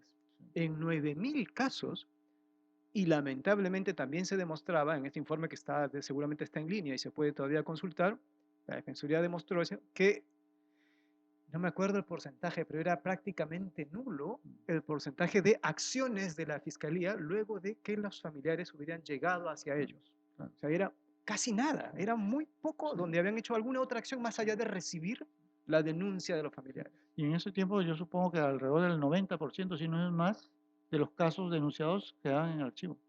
Sí, Absoluto archivo. no hacían nada. Absoluto archivo. Sí, por temor, me imagino, Claro. claro, en otros, para no meterse en problemas con las fuerzas militares, igual eran tiempos difíciles, digo. Sí. Yo también quisiera resaltar la labor de los familiares, ¿no? En verdad, en situaciones tan complejas, tan duras, ¿no? Tanto fue su amor por esas personas que desafiaron a las autoridades, ¿no? Fueron a los cuarteles militares, Claro. fueron a los botaderos, ¿no? Esos lugares donde arrojaban los cadáveres. Qué terrible debe haber sido eso, A ¿no? buscar ahí, sí, por si acaso alguno de los cuerpos que estaban arrumados sería el de sus parientes. Sí. Y además así empezaron en realidad a tejer sus redes de apoyo. Eso contaba mamá Angélica, que se encontraba en estos sitios como La Hollada, ¿no? En Ayacucho o Infiernillo, y donde, bueno, la gente se encontraba buscando junto a los animales cuerpos, ¿no? De posibles parientes. En fin, una situación infernal, pero que no está tan lejos. Estamos hablando de los años 80 en el Perú. Y toda esta situación fue, pues, señalada por la comisión, por el informe final de la Comisión de la Verdad y Reconciliación, ¿no? Entonces, claro, esa es la parte que yo entiendo sustancial del informe, pero es una parte que es la que el Estado o ciertos miembros del Estado, ciertos miembros de las Fuerzas Armadas no aceptan, ¿no? Porque si solo hubieran denunciado, como denunciaron, las atrocidades de Sendero Luminoso y el MRTA, seguramente todos habrían aplaudido ese informe, ¿no? Pero como este informe fue más allá, ¿no es cierto? y fue incluso a las causas, ¿no? Del tema, pero señaló además posibles responsabilidades no solo de un lado, sino también del otro. Eso es lo que no les ha gustado, pues, ¿no? A la gente, ¿no? A cierta Claro, gente de las Fuerzas Armadas, ¿no? ni a los grupos de poder, digamos, en En general, general, porque sí, lo que claro. le pide el informe final de la Comisión de la Verdad y Reconciliación incomoda a todos porque Mm, básicamente señala responsabilidades. Así es, así es. Y A, pues, a además, nadie le gusta ser claro, culpable de sí, cosas tan pues. horribles, Además digamos. bueno, es un documento público porque fue elaborado por personas que tenían la condición de funcionarios públicos, fue creada por decreto de manera formal e integra parte de la política pública del Estado, ¿no es cierto? Entonces, eso para empezar. Eso no lo hicieron tres amigos de un club de barrio que se juntaron para elaborar un informe en sus horas de ocio. No, el Estado decidió formalmente, legítimamente, constituir una comisión. Y le asignó tareas y le dio un plazo. Terminado correctamente la comisión elaboró y entregó ese informe final, ¿cierto? Memorioso estudio, ¿no? de derechos humanos. Quería preguntarte una cosa antes de seguir con el informe de la Comisión de la Verdad. En el primero, ¿no? La Comisión de la Verdad, ¿sientes que qué impulsó? ¿No? ¿Qué impulsó en general? ¿Qué ayudó en algo? Por ejemplo, al caso Fujimori, de alguna manera, ¿qué vínculo lo encuentras ahí? Y en el juicio Fujimori, ¿en algún momento sentiste que se podía Mm, perder? Digamos? mm, ¿Dónde lo sentiste en riesgo? ¿Qué pasó? sí.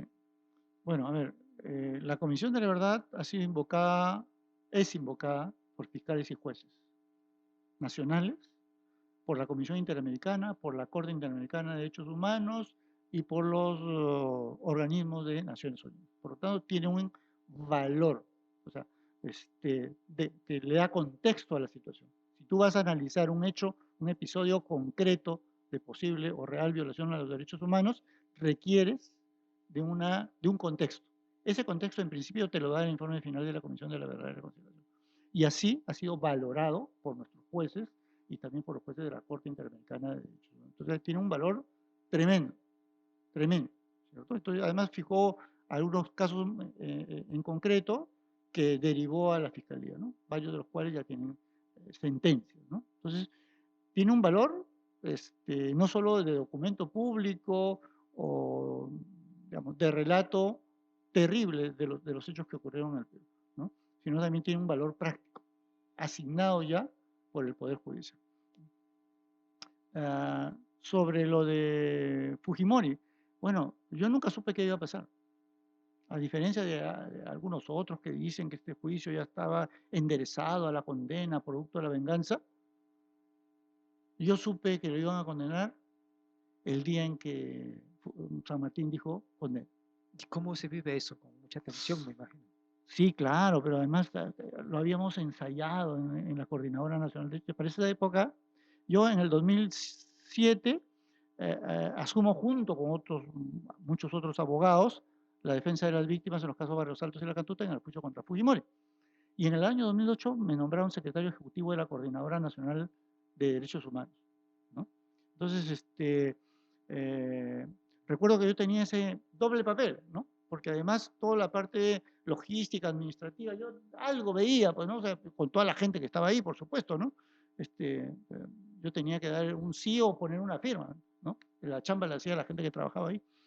Y entonces, recuerdo que eso también se trabajó, ¿no? O sea, ¿qué hacer frente a la decisión del tribunal? O sea, es decir, ¿cuál va a ser la reacción de los abogados de los familiares de las víctimas? ¿Vamos a celebrar si es victoria? ¿Vamos a llorar, gritar y carajear al tribunal si es que es absolución? Bueno, y se decidió que los propios familiares, ¿no?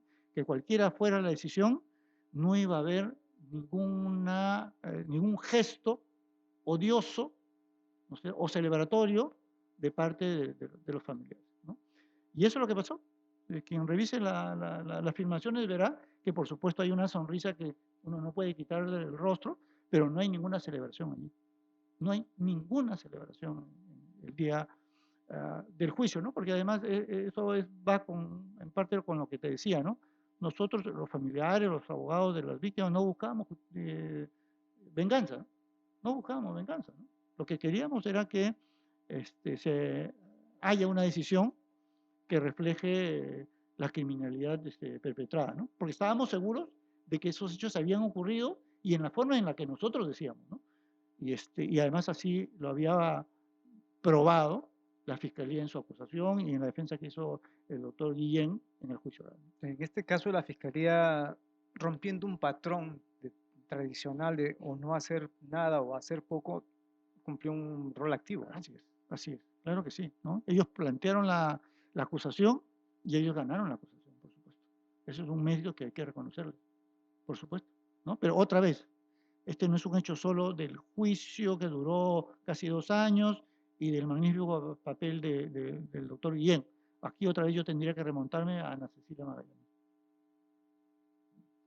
O sea, ¿Cómo es? claro, Cuéntanos cómo sería esa cadena que claro. vincula Es gente, a Ana es Cecilia la, Magallanes es la con la primera, sentencia. es la primera persona que en dictadura se atrevió a señalar que habían violaciones a los derechos humanos perpetradas no por un plan solitario de algún militar, sino que esto No un respondía a accidente una ni una organización, locura de así un es, no era militar la locura, suelto, así digamos. es, ¿no? No es que veo a mis compañeros de armas fallecer producto de actos de terroristas y yo en ese momento eufórico perdía la conciencia, voy hacia adelante y mato al primero que encuentro. No, era, era una organización que estaba dentro del ejército, es decir, Colina no era un grupo paramilitar, o sea, un grupo por fuera del ejército, no, era un grupo del ejército, Era que era un grupo orgánico. militar, ¿no es cierto?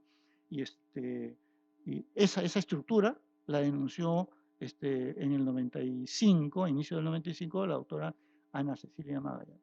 Entonces es una larga concatenación de pequeños pasos, o pasos más bien relevantes, que juntos todos van a llevar a que se emita esta sentencia, digamos. Sí, Es claro. finalmente un jugar juntos Sí, por mucho tiempo, sí, y digamos. claro, también allí, por ejemplo, no es que nosotros, otra vez, ¿no?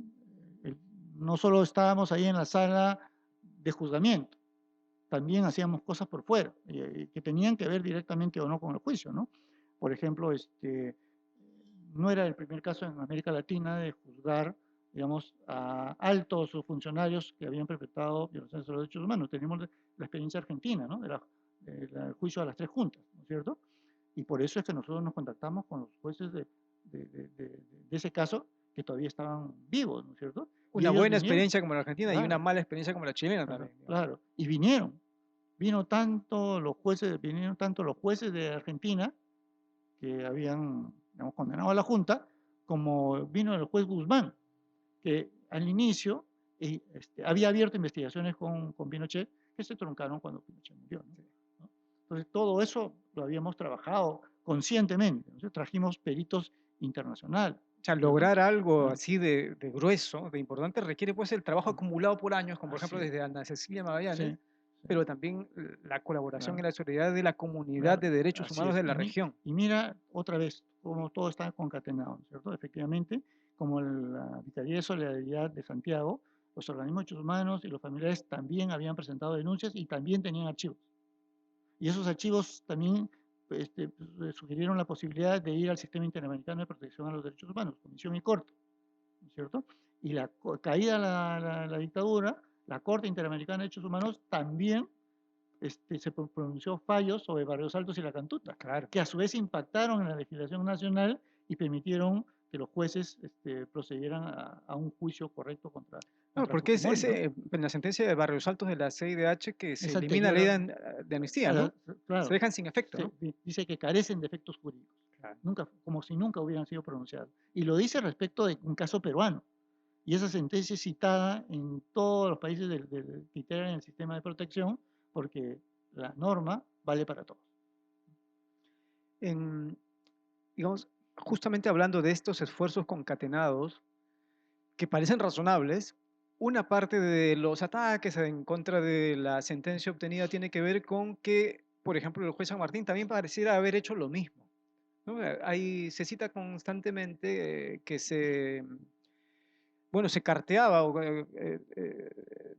bueno, compartía mensajes con colegas suyos a los cuales les pedía opinión Ujú. sobre cómo proceder, digamos. Y se acusa entonces, por lo tanto, de que no era imparcial, sino que estaba ya pensando desde antemano Sí. una manera de condenar como Bueno, sea. primero lo formal, ¿no? O sea, hubo una investigación en fiscalía, ¿cierto? Que no acreditó ninguna responsabilidad de juez San Martín por esos hechos, por los correos, y más bien habló de la... Ah, lo, este, lo denunciaron a San Martín por eso. hubo una denuncia, creo que la hizo el propio San Martín, Ah, sí. porque los correos habían sido adulterados. Ajá. Ya. Los correos habían sido adulterados. Y lo segundo es que el Consejo Nacional de Magistratura, creo que era el Consejo, lo absolvió. Ese consejo tomado por quienes ahora sabemos, ¿sí? Anti-San Martín, evidentemente, anti-derechos humanos, pro corrupción, fue la que dijo que no había caso contra San Martín, ¿no? Ahora, Pero ¿tú qué crees ya, pero que, de que ese San tipo Martín de haya prácticas? consultado aquí o allá, yo creo que es necesario, ¿no? O sea, o es que un juez es el tenedor de la verdad que conoce todas las teorías en un sentido o en otro, etcétera. ¿No? Yo creo que se puede preguntar, se puede obtener información, ¿no? Obtener un dato que es diferente, ¿no es cierto?, a que le pidas a otra persona que te haga que te redacte una sentencia, ¿no? Y yo creo que eso definitivamente no pasó en el caso Fujimori. Por lo demás, porque la teoría que se esboza en el correo no es la que finalmente utilizó San Martín. No lo utilizó otra teoría, por si acaso. Por si acaso. Por si quedan Claro, dudas por si respecto. quedaran dudas. Claro. En esos años también fue notoria que, bueno, volviste a tener una presencia bastante notable en medios de comunicación. La gente te identificaba, digamos, como, supongo, desde la ciudadanía más vinculada a los derechos humanos como quien estaba intentando hacer justicia y desde los grupos de poder más conservadores o más, digamos, pro-fujimoristas como el perseguidor de Fujimori, digamos. ¿Cómo manejaste esto? Porque, digamos, puede ir construyendo un perfil de justiciero, digamos, ¿no? En el sentido western de la palabra, ¿no? Ujú. Y por otro lado, también pienso que para mucha gente vinculó tu imagen a la de como una némesis respecto de César Nakazaki, el abogado de Fujimori. ¿Cómo llevaron este vínculo? ¿Se hablaban, Mm, conversaban? sí. ¿Y cómo evaluar la labor de un abogado cumpliendo este tipo Mm, de labor, ¿no? Defender mm, a un dictador, digamos. sí. Bueno, a ver, nada, como te digo, a mí me resbala, ¿no? Y no es porque sea particularmente fuerte, no, pero en verdad, no sé, pues tantos años de estar en lo mismo, como que ya te cura de varias cosas, por lo menos. Y de estas críticas, estos ataques, yo estoy bien librado, ¿no? Afecta a la familia, por supuesto. A la familia, y claro, y ahí te golpea. Pero Claro. directamente a ti, tú sabes lo que estás haciendo, ¿no? Ya tienes años de ejercicio en estas cosas, ¿no? Mira, sí pues exposición pública, que es bueno y es malo, ¿no es cierto? Pero felizmente en mi caso, a mí solo se me han acercado personas para saludarme. Las que tienen una idea negativa de mí nunca me han dicho absolutamente nada, nunca. O sea, yo, a diferencia de otros abogados, nunca he recibido, digamos, una mentada de madre, una palabra altisonante o fuera de lugar en espacios públicos y en espacios cerrados, nunca. Las veces que han sucedido son pocas, es gente que se ha acercado para saludar. Cuando estoy solo, levanta mi vanidad. Cuando lo hacen alrededor de personas que quiero, es un momento de satisfacción. Bueno, qué Mm. bueno que eso pase Sí, realmente, ¿no? sí. Y en el Ahora, en juicio, redes es otra sí, cosa. sí, por En supuesto. las redes es, Yo estoy en redes, pero fíjate que ni siquiera contesto bueno, y poco me interesa, en verdad. sí, No, no, hay no le mucho hago caso. odio Sí, claro. trasladado ahí. Ay, Sí. además, Y no quiero saber nada de esas cosas. ahí Las eres ignoro totalmente. el perfil del caviar Sí. y del Y brote fíjate, ruco, ¿no? para esa época yo era secretario ejecutivo de la Coordinadora Nacional de Derechos Humanos. Este, Tú sabes, hicimos un texto sobre los derechos de los policías, Sí, sí, ¿no es nadie cierto? sabe, pues, ¿no? ¿No? Claro, Claro. ¿no? Y fuimos al Hospital Central Militar, ¿no es cierto? Para conversar, para hablar con los soldados heridos, ¿no es cierto? Y claro, tampoco se sabe, o sea, la Coordinadora Nacional de Derechos Humanos donó, ya no recuerdo si fueron 30 o 60 sillas de ruedas. Y nos peleábamos con el entonces ministro Rafael Rey porque en el hospital habían carencias, ¿no es cierto? Y como habían que hacer trasplantes, faltaba un dermatomo neumático, ahí está, una cosa así, que servía para, digamos, sacar un poco de piel de otra parte del cuerpo y pasarla, de la misma persona, pasarla al lugar dañado. Y no tenían eso. Y algunas veces trabajaban con estas hojas de afeitar Gillette en el hospital. Y nosotros nos peleábamos con Rafael Rey porque se comprara ese instrumento para que se pudiera atender mejor a nuestros soldados, ¿no? Claro, sí, Entonces, eso es otra parte de la historia que de repente no se conoce. Con sí, Nagasaki, digamos, surgió el tema a partir de que él en ese momento era abogado de Utopía. Y Sarabá, ¿no? Era padre de una chica que falleció en la discoteca Utopía, ¿no? O sea, más de 20 muertos en la discoteca Utopía, y Nagasaki representaba a las víctimas y estaba buscando justicia, ¿no es cierto? Y entonces Nagasaki me habló de la posibilidad de que la Coordinadora Nacional de Derechos Humanos recibiera a los familiares de las víctimas de Utopía. Y por supuesto nosotros dijimos que sí. Por ese día, yo descolgué todos los cuadros contra Fujimori que estaban ahí para que pudieran entrar los familiares y el mismo Sarabá, ¿no? Y no se sintiera incómodo, etcétera. Hablamos con ellos y hicimos un informe en derecho que presentamos como Coordinadora Nacional de Derechos Humanos en investigación fiscal, en favor de ellos, evidentemente, ¿no? Entonces, a partir de ahí, tuve un trato diferente con Nagasaki, con Sarabá, ¿no? Eso fue.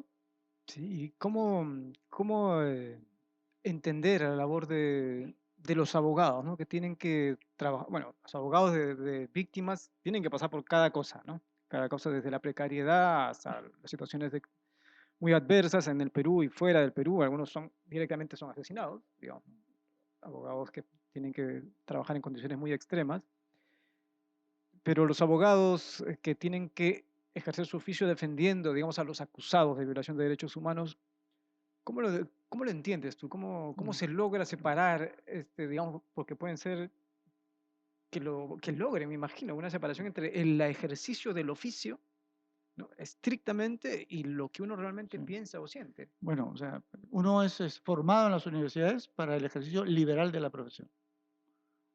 Y además es correcto, toda persona necesita una defensa. Tiene que ser defendido, sea para pugnar por su inocencia o sea para lograr mejores condiciones para que se emita una sentencia acorde a la magnitud del delito cometido y su propia responsabilidad. Entonces, yo creo que en principio casi todos los abogados no sienten ningún problema por defender a una persona que tiene un caso ante el Ministerio Público o el Poder Judicial. Es ejercicio liberal de la profesión, ¿no?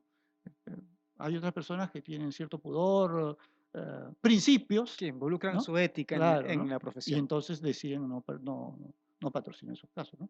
Y supongo yo también que existen casos en los cuales los abogados, ¿ya?, correctamente piensan que esa persona es inocente y que debe ser defendida.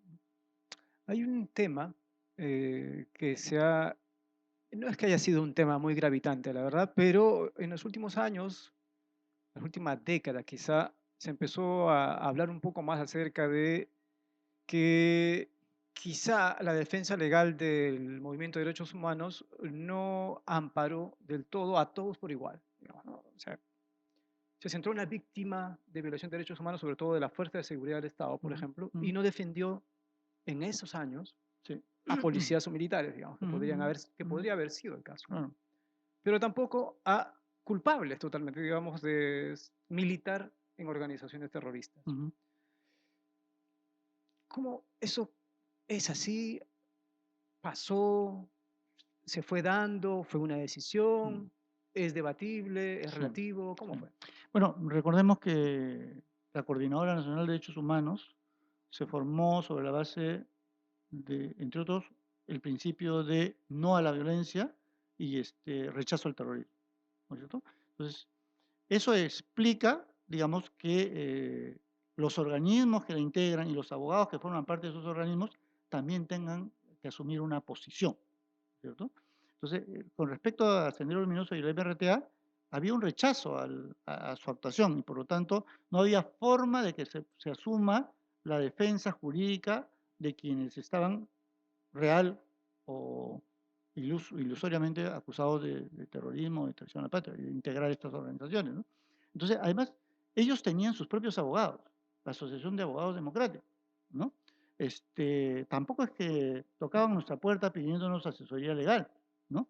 Y nosotros éramos pocos abogados, aún hoy son pocos abogados para tanta persona que requiere de auxilio jurídico. Yo, si de algo me lamento, es de no haberme prodigado más para defender muchas más causas de personas a las que nosotros calificábamos como inocentes. Porque nosotros íbamos a los penales llamados por Hubert Lancier o por los directores de los penales y nos entrevistábamos con las personas, ¿no? Y aquella que nos convencía, digamos, con alguna documentación mínima, básica, y con la propia información que luego nosotros buscábamos, que nos convencía de que no había participado, nosotros lo defendíamos. Pero aquellos que sí tenían participación, nosotros no lo defendíamos por el principio de integrar una organización que formaba parte de la coordinadora que decía no a la violencia, pero además porque no teníamos tiempo, lugar ni recursos para prodigarnos y defender a otras personas. Y lo tercero es porque no queríamos, yo en lo personal, yo no quería defender, pues era mi opción personal, ¿no? Yo no quería defender a nadie Sendero ni a nadie del MRTA, punto, ¿no? ¿Nunca se les pasó o nunca fue un tema de igual es difícil, claro, bien, desde ahora puede hacerse la pregunta, ¿no? Pero preocuparse por, no por casos quizá, pero por la situación general de los reclutas, por ejemplo, la gente que estaba en el servicio militar o soldados, digamos, Así que es. también la pasaban mal, digamos, ¿no? Pero que quizá en la imaginación nuestra, del movimiento de Sí, derechos humanos o de la izquierda peruana, simplemente eran los culpables, digamos, sí, ¿no? claro. Deja de ser represión. Sí, claro. Sí, sí, yo, por supuesto que creo que hubo muchísimas omisiones, por supuesto.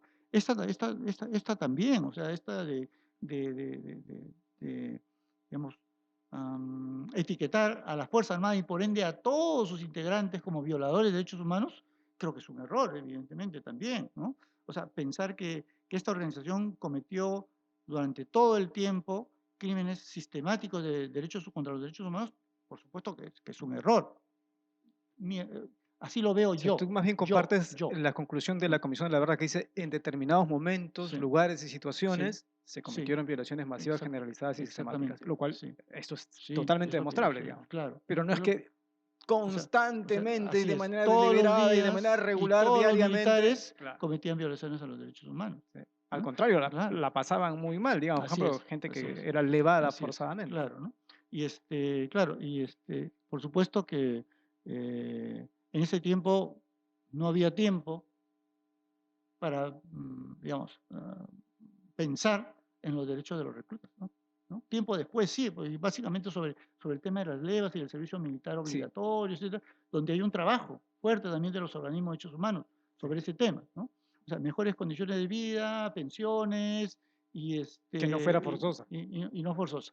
Claro, Sobre eso se trabajó luego, ¿no es luego. cierto? Pero en los años 80, 90, en verdad, además, las personas pueden creer que los abogados de derechos humanos formamos batallones y que los organismos de derechos humanos Y que lo financia son Soros. 100 organizaciones Tienen y muchísima que plata. tienen muchísima plata.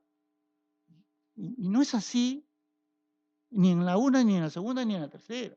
No es así, ¿no es cierto? Entonces, con los recursos que había, uno tenía que tomar decisiones, Claro, ser ¿no? selectivo de alguna manera, Claro, apuntar a algún lugar donde se podría hacer el mayor bien posible, digamos, así ¿no? es.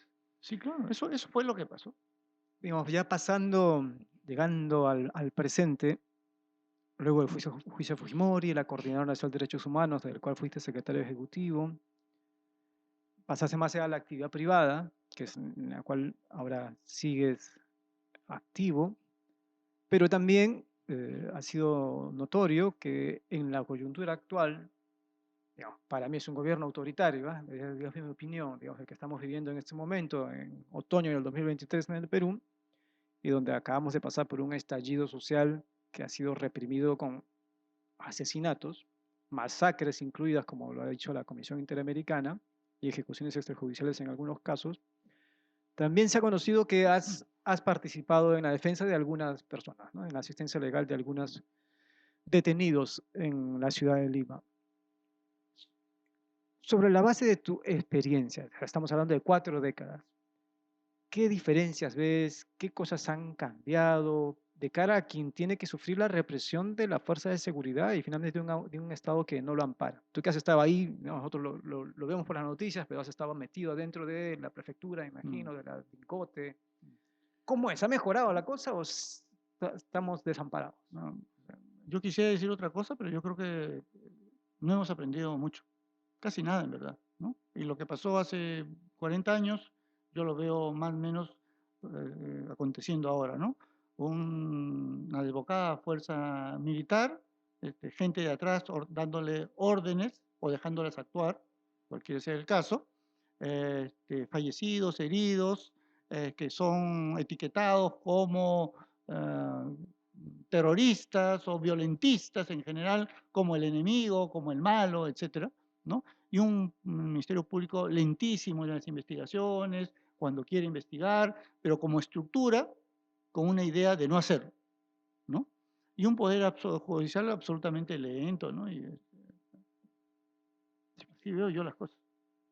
Cuando estabas ahí estos meses, ¿no? ¿Cómo sentiste? ¿Qué te faltaba? ¿Cómo era intentar darle asistencia legal a quien estaba ahí detenido? Yo he tenido, he conversado con algunas personas que han sido detenidas en estos meses, digamos, la han pasado bastante mal, los han amedrentado, no han tenido algunos traductores, algunos, bueno, han sido sometidos a situaciones que lindan con la tortura, digamos, vamos a Mm, ponerle malos tratos, ¿ya? O tratos sí. degradantes. Bueno, yo en lo personal no he visto eso, ¿no? Seguro que quienes ordenaron, por ejemplo, la incursión a San Marcos o la represión en Ayacucho, en Juliaca, etcétera, tienen otro punto de vista, ¿no? Y seguramente también hay policías que con gusto salen a tirar palo para un lado y para el otro, ¿Qué ¿no? viste tú? ¿No? Pero lo que yo vi en el caso, para hablar de la experiencia como abogado concreto ahí, ¿no es cierto?, en la policía, es no los instructores, pero sino los policías mandados a prestar servicios alrededor de las personas detenidas. Pues, mi experiencia fue gente que sentía empatía por los detenidos. Mi experiencia, según yo, la mía, es que esa policía, por ejemplo, un policía se ofreció a que una persona detenida de Ayacucho vaya a su casa y duerma ese día en su casa, una vez liberada. Por ejemplo, ese ¿No? rompe con Claro, un principio, digamos, de realidad que habíamos así estado es, asumiendo todos, claro, digamos. ¿no? Pero esa es mi experiencia, yo la viví. Y Ya. el trato que le dispensaron en el momento en que yo estuve era un trato acorde, o sea, lento, burocrático, sí, claro, claro, que eso por sí ya es una afectación, sí, claro, pero porque era el sistema el que anda así, no porque el policía que es parte de ello quiera hacerlo necesariamente para aumentar el dolor. No hay una No, besanía yo no he en visto el eso. trato, hay Yo no he visto eso. una mala práctica de una función realizándose de manera inadecuada, Así es. digamos. Es lo que yo. Ya. Mira, mira, eso es, en principio es algo que entonces está un poco mejor, digamos, Habría que ver digamos, qué pasó en Juliaca, qué pasó en en Lima, digamos. Ayacucho con los detenidos, cómo se les trató, ¿no? Sí, bueno, ¿No? lo que he conversado Mm, con algunas mm, personas directamente, sí, digamos, muy bien no se los trató. sí. Entonces, bueno, es diversa, ¿no? La realidad en el país. Mirando hacia atrás en tu trayectoria, eh, ¿qué harías distinto? A ver, ¿qué haría distinto? Como abogado que defiende a personas que sufren injustamente, me trataría incluso de prepararme mejor, ¿no? Para defender. Y como abogado me volvería profesor. Profesor, pero no de universidades, sino profesor de colegio.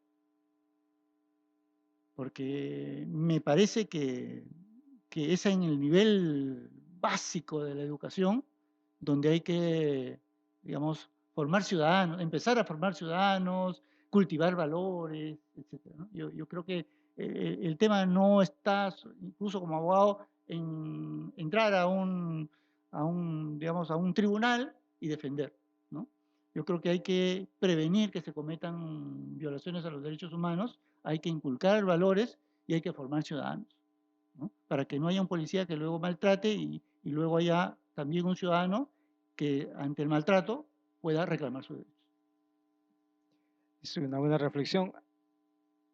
Igual difícil que un abogado la pueda realizar, digamos, ¿no? Tendrías que recomponer tu carrera. No, sí se puede hacer, siempre se ¿Sí? puede hacer, porque además con este tema de que ahora es posible, digamos, ir como abogado, yo sería feliz si me llamaran de un colegio para dar unas charlas sobre derechos humanos, valores, etcétera, ¿no? Yo sí creo que allí eh, eh, eso es parte de lo que no se ha aplicado del informe final de la Comisión de la Verdad y Reconciliación, pues, ¿no es cierto? Claro. Esa es parte, ¿no? Yo creo que hay que educar en valores, en derechos humanos. Y eso no se ha hecho suficientemente, digamos, ¿no? Por supuesto, hay personas que desde el ministerio, los ministerios, desde el LUM, etcétera, tratan de hacerlo, lo hacen, pero el trabajo siempre es mayor, ¿no? Para terminar, Ronald, eh, tomando en cuenta que el Perú está pasando por un momento otra vez difícil, bueno, para mí, como ya lo mencioné, como mínimo un régimen con funciones autoritarias. Hay gente que considera que es directamente una dictadura, o bueno, lo que, como uno quiera caracterizarlo, digamos, pero es una coalición que no tiene muchos escrúpulos en ejercer la violencia, digamos, contra los ciudadanos para mantenerse en el poder. Es posible que, así como hemos vivido un momento crítico estos meses que han generado violaciones de derechos humanos, pueda seguir siendo ese un contexto en el futuro. Además, habiéndose anunciado seguramente movilizaciones próximas. Tomando en cuenta lo que se viene, este escenario, eh, ¿qué crees que se podría hacer desde el movimiento de derechos humanos o tu experiencia? ¿Cómo crees que podría aplicarse para enfrentar esta situación con lecciones aprendidas?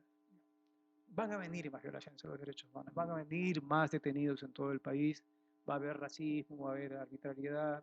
Ojalá que no haya más muertos, pero puede ser que sí suceda. Bueno, ese es un tema que obviamente traspasa la condición de abogado y el ejercicio de la abogacía, ¿cierto? O sea, eso requiere ser ciudadano primero y ejercer su derecho, ¿cierto? O sea, formalmente este es un país democrático, ¿cierto? Formalmente este es un país que, digamos, se planta sobre la base de los derechos humanos también, ¿no es cierto? Entonces hay que exigir, hay que ser consecuente con ello y hay que exigir, ¿no? Hay que controlar a nuestras autoridades y hay que tener propuestas. Hay que organizarse y hay que participar, ¿no? Sobre todo creo que los jóvenes, ¿no? Tienen que agruparse, tienen que ser solidarios, tienen que tener una propuesta, tienen que intervenir en política, tienen tienen que generar y en todo caso ganar poder para poder hacer, para realizar cosas, ¿no? Este, este mínimo básico de democracia, respeto de las garantías básicas, defensa y promoción de derechos humanos. Eso hay que hacerlo. Eso, como te digo, escapa a la condición de abogado. Claro, es un rol ciudadano. Sí, claro, un rol ciudadano. Y por supuesto, si eres abogado, pues claro, tienes que defender, tienes que participar, tienes que pelearte, tienes que alegar, tienes que lograr libertades. Gracias, Rona. Gracias por tu participación en La Oruga y mucha suerte en lo que queda de tu carrera, que esperamos sea muy larga en la vida privada y también defendiendo derechos humanos. Ojalá. Bueno, así gracias. sea. Bueno, hemos estado con Ronald Gamarra, defensor de derechos humanos, abogado. Ya vemos que tuvo una larga trayectoria, tiene una larga trayectoria desde los años 80, ex secretario ejecutivo de la Coordinadora de Derechos Humanos, ex procurador anticorrupción, participó del juicio a Fujimori y sigue ahora defendiendo también a personas afectadas en su integridad, en su seguridad. Los invitamos a escucharnos en lo que viene. Recuerden que cada viernes hay un nuevo contenido en La Oruga. Escuchen el episodio que acaba de salir del relato Un objeto valioso. Y nada, adelante, que como dice Ronald, la ciudadanía no viene por regalo, sino que la democracia hay que hacerla cada día. Nos vemos pronto. Hasta el próximo viernes.